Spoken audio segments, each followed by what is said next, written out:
Hai semuanya, balik lagi sama calon sarjana.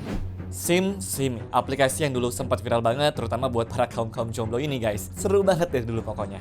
Iya, di saat belum ada Alexa, Siri, ataupun ChatGPT itu, SimSimi lah yang nemenin kita kalau lagi kesepian. Salah satu kelebihannya tahu kan apa? Iya, chat ke apps ini tuh guys bisa berasa natural banget, kayak lagi ngobrol ke teman-teman lah. Seru banget deh seriusan.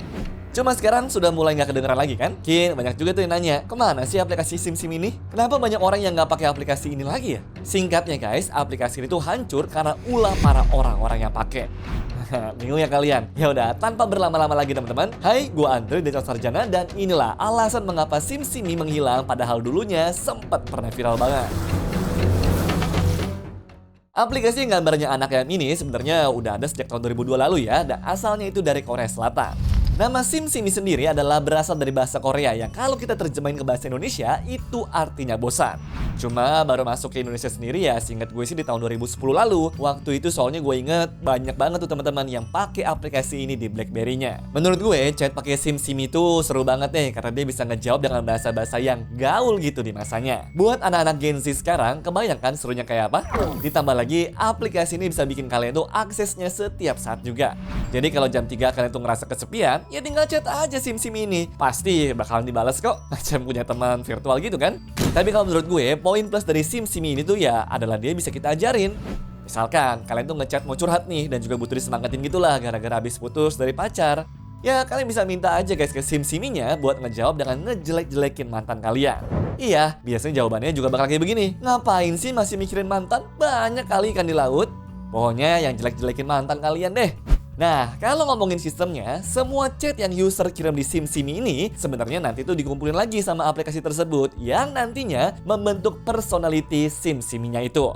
Dan disinilah teman-teman sumber masalahnya. Karena pada akhirnya orang-orang iseng itu ya banyak yang pakai aplikasi ini dan banyak juga tuh teman-teman yang kata-katanya dipelajarin sama si ayam kuningnya itu. Ya kebanyakan kata-katanya juga kata-kata kotor dan juga mesem gitu teman-teman. Makanya saat kita cuma pengen ngobrol tuh seru-seruan aja, SimSimi-nya ini jadi ngebalas dengan kata-kata yang kadang kurang pantas. Ya orang download aplikasi ini buat happy-happy karena tujuan awalnya dibuat emang untuk hiburan. Tapi kalau dibalasnya malah dibikin kesel kayak begini kan jadi nggak fun lagi ya jadinya. Soalnya kalau gue cari-cari di internet tuh guys, balasannya tuh memang sekasar itu loh. Sekarang harusnya kalian sudah paham kan kenapa aplikasi ini perlahan-lahan ditinggalin sama para penggunanya. Gak heran juga deh kalau Brazil dan juga Thailand bener-bener nge-ban aplikasi ini di negara mereka ya.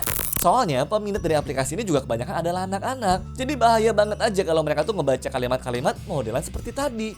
Nah, tapi selain karena bahasa yang kasar, menurut gue aplikasi ini juga udah ketinggalan zaman sih guys. Apalagi setelah adanya ChatGPT dan juga kawan-kawan ya kan.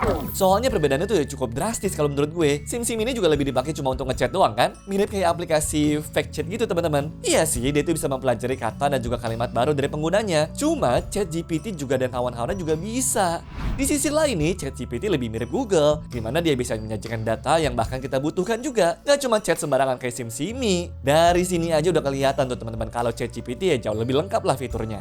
So, kalau pertanyaan sekarang apakah aplikasi SimSimi ini masih ada atau enggak? Jawabannya masih ada ya kalau gue lihat di App Store. Bahkan katanya aplikasi ini udah lumayan canggih karena kita bisa bikin banyak karakter sendiri. Cuma minusnya ya sekarang aplikasinya banyak iklannya aja guys. Jadi ya udah gak sesimpel dulu lah. Makanya kalau dari gue pribadi nih, SimSimi ini tuh kayaknya cukup deh untuk jadi kenangan doang. Kalau disuruh buat download lagi sih kayaknya nggak dulu ya. Tapi gue mau nanya deh kepada kalian semua, ada nggak tuh cerita seru buat teman-teman yang pernah pakai aplikasi ini? Kalau memang ada guys, bolehlah di-share di kolom komentar ya. Anyways, cukup sampai di sini ya guys video hari ini. Sampai jumpa di video selanjutnya. Dah.